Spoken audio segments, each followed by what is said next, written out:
5 or 6 different research papers, all with similar correlating information regarding the effects of bacteria and viruses that are susceptible to ozone, which is all bacteria and viruses. Just wanted to go through this very briefly and then show the live testing we did at True REST Tempe. And this is specific to aerosol bacteria, so bacteria that's in the air.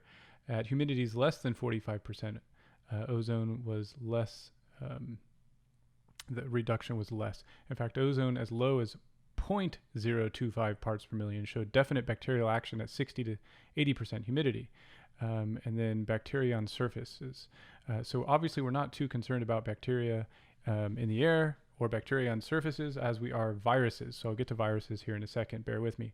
Ozone on a concentration of 0.02 parts per million in moderately humid atmospheres exercise a very definite killing effect against bacteria on surfaces, which is basically every True REST has a moderately humid atmosphere. And certainly in the pod, you're looking at more like 60 to 80%, which is the range up here, humidity, which is very interesting. So what we're going to do is go down here now to the actual case study of ozone concentrations and how long it takes to kill viruses and bacteria. Now this is very interesting. So you can see on the bacteria destroyed by 1.5 to 2 milligrams per liter, 1 milligram liter equals 1 part per million with ozone that's being produced in the air. So now let's go down to the ones we're most worried about, which is viruses. Viruses are actually easier to destroy than bacteria. Bacteria usually is destroyed over time in concentrations, but a bacteria has what's called a threshold value. So let's go back down here to influenza virus in particular, and you can see at a 0.4 to 0.5 milligram a liter threshold value. So basically at half a part per million, the threshold value, once it's reached, it destroys it very quickly. Herpes virus, similar.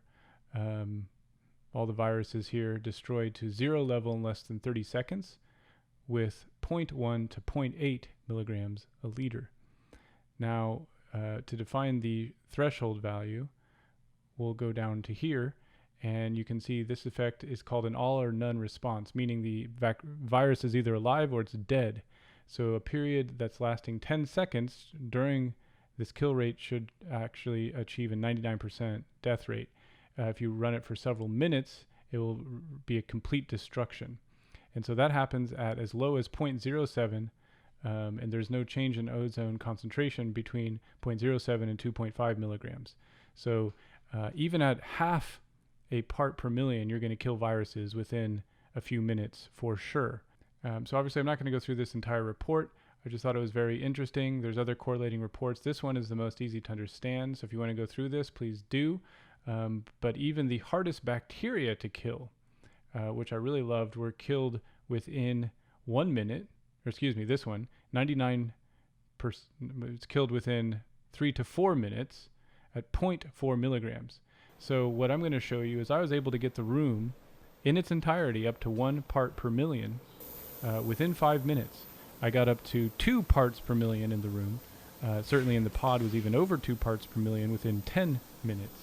And what I really loved about the ozone is I could go anywhere in the room and measure the particles in the air of the ozone. And so even behind the pod, in the shower, in the very corner of the room, we were still over 1 part per million. Now the nice thing about this is it dissipated within 4 minutes. So when I turned the ozone down, it actually dissipated within 4 minutes.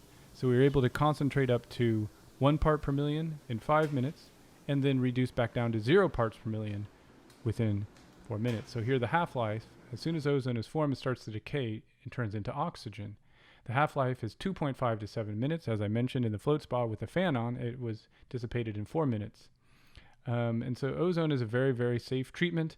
It dissipates very quickly and it decays and turns into oxygen.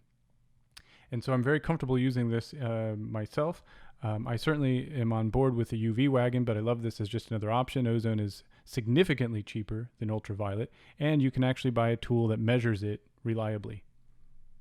I likely will start doing this at nighttime at Tempe and do the UV in between. Depending on how hard it is, I may start actually doing this in between sessions as well. Thank you.